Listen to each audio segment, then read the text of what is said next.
Today I'm doing a video on how to swap your Freelander 1 radio for a more modern hi-fi unit with Carplay, navigation, etc. So this is one of the versions of the standard radio that comes with Freelander 1. It says Aidriveassistant on it, and the rest of the speaker system is a Harman Kardon. This version is an SE model Freelander. So the radio basically works okay, but it's got a GPS antenna error, and I haven't got the GPS navigation disc that goes with it anyhow. That's where a disc would otherwise go in. Also works with a multi-changer that's under the seat.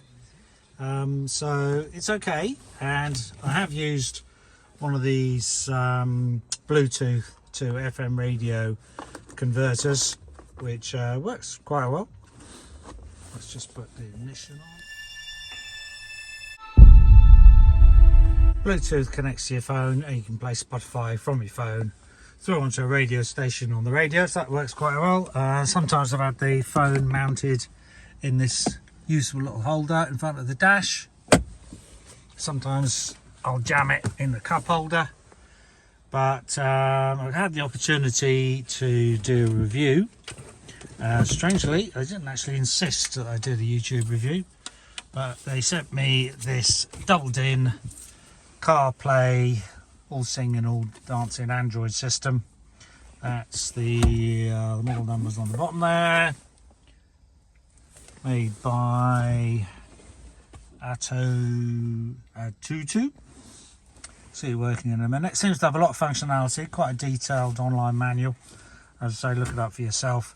Prices of these sorts of things vary all over the place. You can get them either cheap or expensive, or rather similar. There's a lot of different output configurations.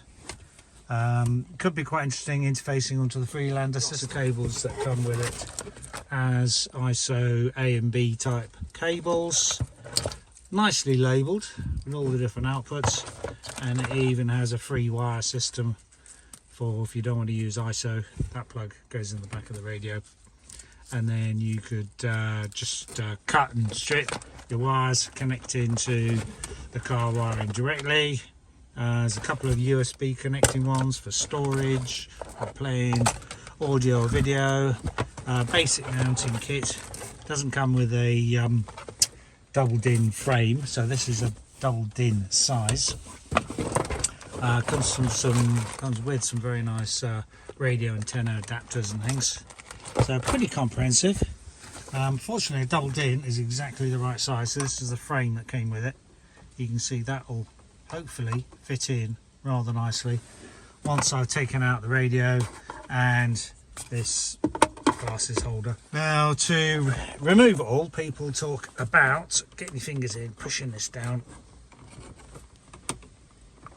which I think I'm going to need 2 hands for. 2 secs. There we go. Push down firmly from the top, slides forward. That comes out. Couple of screws there. It looks like somebody's got access to the radio previously, because there's some broken bits of plastic by the side here. This bit is looser than I think it should be, so probably just removing those 2 screws will give you a fair bit of access. Otherwise, there's apparently screws here and one down the bottom down there, and people talk about prising up this little panel here, taking up a couple of screws, which loosens up this center console part, which presumably allows you to move all of this console back and out of the way. I'm hoping I can just take that off and get access enough to the radio, but we'll see in a minute. If you need to move more of the center console, take out these 4 screws, and I think there's probably some more screws underneath from memory that you can slacken off to move this whole thing, or even remove the whole thing. So with those 2 screws removed, you can see why this bit comes off so easy, because somebody has actually sliced through with a disc cutter on the bottom there, separated it from this part of the plastic, which I suppose is one way of doing it, but I wouldn't recommend. So yeah, normally, as I say, you would remove this whole section, pull it back, but somebody's made it a little bit easier perhaps.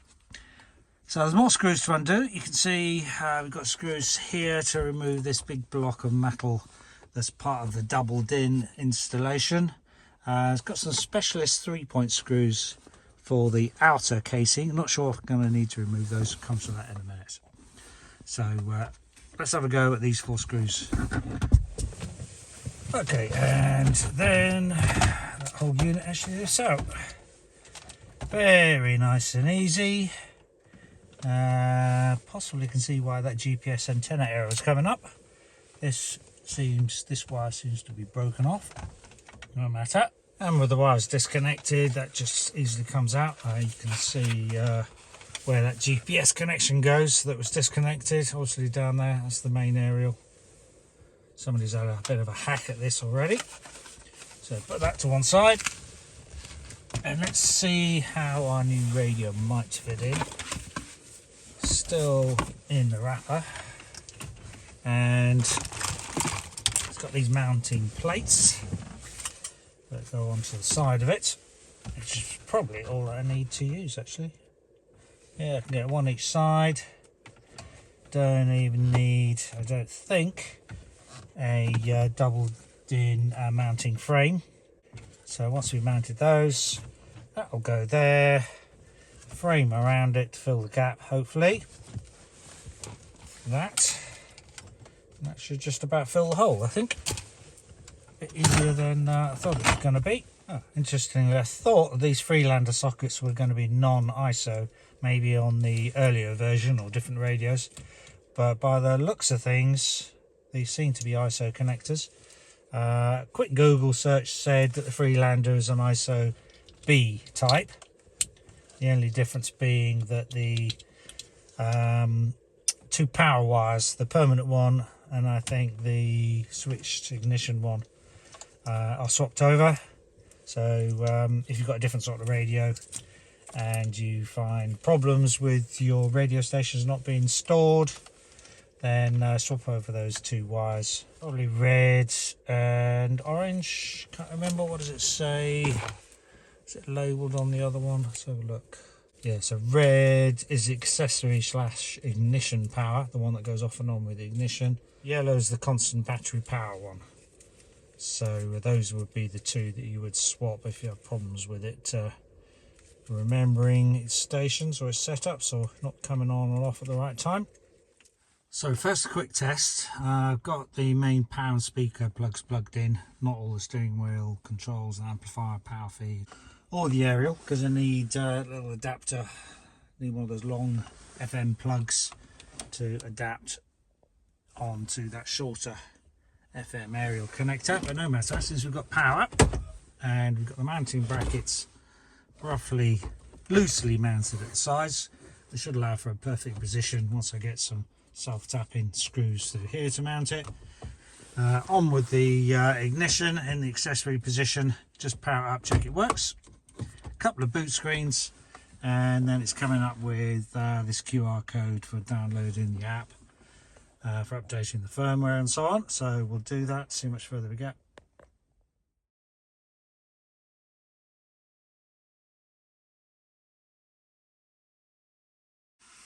Let's have a quick check. We'll see if we can get any sound out of it. I think then we need to look at connecting the aerial and connecting additional connections, possibly to enable the Harman Kardon amplifier. So there's just a couple of complications on wiring this up. Because on this car, I think it has the Harman Kardon external amplifier, and that amplifier needs the signal to turn on.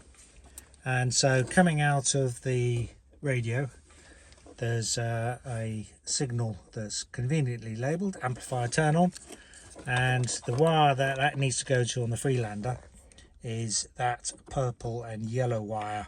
You should see I've spliced there, got to solder that and insulate it in a minute. And so that's coming off, is on the left, second one up from the bottom. On the power ISO connector. The only 2 that I couldn't work out what they were doing, there's 2 at the end of the connector. On the original radio, at least one of them was a speed sensor input, probably from the ABS sensor system, that modulated the volume with the speed of the car. Now this radio doesn't have that function, I don't believe, and there wasn't an equivalent wire to connect it to. And the other complication, well, it's two more actually. So this spare plug left over, and from what I can work out looking at wiring diagrams for the original Becker radio model, what is that, a Becker Traffic Pro, was it gone 4765 I think, yeah, 4765, is these connections are for the external CD player, I believe. And so that leaves the issue of where do the steering wheel controls go, because there doesn't seem to be any wires going into the radio for that. So it's a bit of a mystery. So for the moment I'm going to leave those and do a bit more research, come back. So there's these, the GPS antenna, 4G antenna, Wi-Fi that's got to be installed. I think what I'll do is take out the cup holder, put them underneath that, thread the cable through the dashboard out the bottom. See, I've got it plugged in here at the moment. They're labelled GPS 4G antenna. Well, the Wi-Fi antenna is this additional one here, so I'll just pop at the back of the radio somewhere. That is the Wi-Fi one. So surprisingly easy in terms of the rest of the wiring. They are all compatible ISO connectors, as long as you use the ISO B connector that came with the radio. So once I've done all that, the other complication is I need to get and have ordered a aerial adapter to go from ISO to DIN, and you'll see those on Amazon, eBay. Only a few quid, so I've ordered one of those, should arrive tomorrow. Just temporarily lashed up a connection held on by a bit of tape, and a UHF TV aerial female connector to connect to whatever that is, the ISO. I'm not sure which one's ISO and which one's DIN, and just a piece of wire poking in the original radio connection. I'll swap that over tomorrow for the proper adapter. See the video description for a buying link for that, along with anything else. So here's the adapter piece, just plugs in between the two connectors like so. Make sure it's all the way home. So to get the cup holder out, take out those liners. There's one Phillips screw right where I'm pointing in the middle there, which you need to pop out, prise up the front edge, and then I think probably prise up the back edge as well, I think. And then under here there's loads of space, so I've got all the wires and the GPS unit tucked right out of sight. Can't even see it, so out of sight. Where's it gone? Yeah, there it is, GPS unit in there, tucked easily out of sight. I think the top surface of it should face upwards. Something like that will hopefully do. And then the wires poke down, little gap, hard to see there, and come out in that corner over there. Get your fingers down, wheel it, or put a torch on it. You can get it out, and that's fairly straightforward. And then coming back to the question of where does the steering wheel switch connection go, so the wires for these. So on the actual new radio, you've got actually three wires, one ground and two which say steering wheel key plus, which is that one. And according to the manual, it implies you connect to either one of these, doesn't have to be both. And the other side that goes to the switch setup is the ground one. So you've just got a two-wire interface, because in this four-way switch you've got selection of different resistance values, and the radio, which for its steering wheel control, says in the manual it's an analog input, i.e. different resistor selections on the input. Then that needs to connect to the two wires that come out of here. And it took me a while to find the circuit diagram for this particular model with the Harman Kardon setup, because the Haynes manual is just for a simple setup. So if you look at this diagram, you'll see you've got an in-car entertainment ICE remote interface unit. Difficult to find out on the internet where that is located. I did find some hints that it was under or behind the fascia near to the gear stick, And indeed, once you pull this fastener back out of the way, that white box there, which I've just pulled out, its little locating place, it was sitting a little bit lower down. A couple of tabs you can pull back, and you can actually pull it out. Here we are. And these are the 5 wires on it, whose colours exactly match up with that diagram usefully. And it even says on it, it calls itself a remote switch interface module. So that's definitely the one. We do still have the one-piece console, then releasing those 2 screws at either side and of course the ones at the top, if it's still one piece. Can release this whole console. It's easier if you can undo those 2 screws underneath the cover hatch there. It's easier for moving this back a little bit and out of the way. On mine, those were probably rusted solid, couldn't get them up. So it's just about possible to lever this cover out from underneath this central armrest cover. Just get a screwdriver down there and lever it, and a bit of pulling up. That is just about possible. And then if you disconnected the wiring harness on these switches, you could lift the whole thing out of the way. For me, I don't need to do that at the moment. So all I need to do now is snip off these 2 wires, black and white, black and red. I shall have the black and white going on to the black steering wheel control chassis negative connection, and the black and red going on to this one, which looks black and orange, the steering wheel plus connection. And then hopefully that'll work. So I just need a couple of wires to extend that connection. So snip off the wires, go into the box, and I'm going to solder these up, which I'd recommend, and then put some insulating tape around them. So those are the wires that come from the steering wheel switches. A little bit of extension wire, just to test, I've double check I've got the right wires. Put those into my probe on a multimeter, set to ohms, and then when you flick the switches, you can see different resistance values switch in as you press the various switches, and each direction of switch will be a different value. So it's definitely the right wires, and now hopefully the stereo will recognise as the correct switches. A quick mention how you do soldering. Bring the solder and the soldering iron together onto the wire at the same time until the solder flows nicely into the joint. I'd recommend getting a soldering iron stand as well. Wet the sponge and wipe the tip off afterwards to keep it clean. And I'll just pop that interface unit back, even though it's not being used anymore, and push the extension wire up to the radio. And if you're wondering why that interface unit existed in the first place, well, the original radio, the Becker one, takes a digital input for the volume control. So that interface unit converts from the analog steering wheel switches, different resistance values, into a digital signal that goes into that radio. But this one takes analog, and that's why we're doing this rewiring.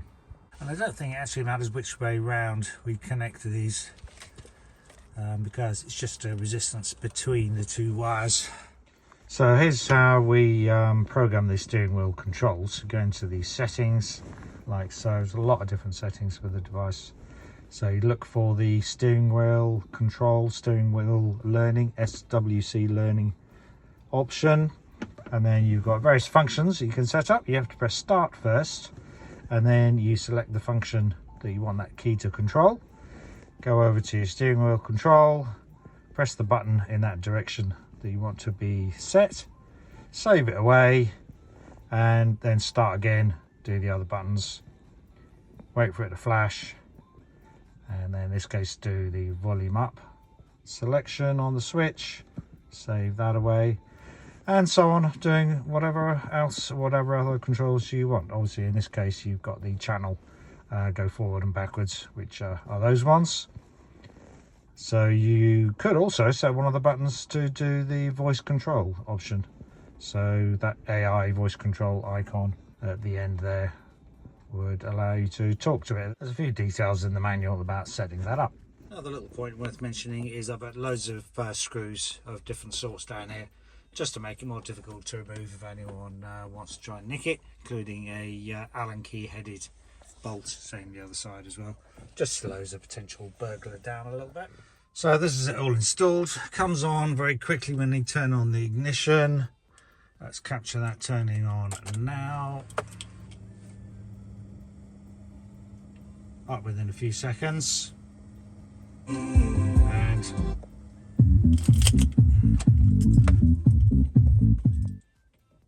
even faster if it's just the radio selected. So turning on now. Screen on straight away in that case, and a second or so later turns down, coming out. So very quick to boot up. So radio is nice and straightforward. I'm not going to go over all of the controls, but just to mention, I suppose, and just test and verify that the steering wheel controls are working. So volume up, it's immense fun. volume down, change channel, go back to the previous channel. Steering wheel controls are all working. So seeing that you did the detail manual for all of the instructions and operations, a couple of quick mentions, I suppose. That's the sat nav option. Probably need to look into installing Google in the operating system, but otherwise you just use your phone. So that's the Carplay option. After a few seconds, should use and connect to your phone. You can set it to automatically to boot up in CarPlay mode. And there's your Apple CarPlay interface. Also does Android Auto, of course. There's the icon for going back to the car system. And then in the car system, you've got a few shortcut buttons, a couple worth mentioning. That's the icon for the radio. This is different views of that home screen. Apparently it's the AI assistant, which I haven't set up yet. If I had cameras plugged in, there would be that icon, which would be, because it's not obviously not giving anything. If there were cameras, it would show something like this picture from the manual, and then you've got different sound settings. That's the one for playing music from like a USB stick or something, which I have got plugged in at the moment. And over here is different sound settings for manipulating it. There's also a very extensive graphic equalizer option over here, where you can set the gain for lots of different frequency bands, far too many really.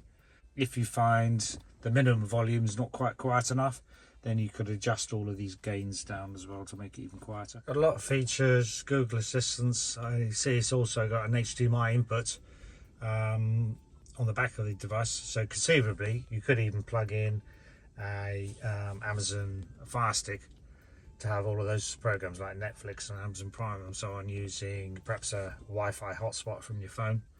Be pretty amazing. Couple more things worth mentioning. On the front, you've also got USB connection. You've got a memory card slot, and you've got a SIM card slot, so you could put in, say, a 4G mobile SIM card to give you internet connection without having a phone, which will be useful for navigation, music, and so on. You've also got an auxiliary input. Quite useful. Quick mute button there as well. Off on, and looks like it'll completely turn it off as well if you want.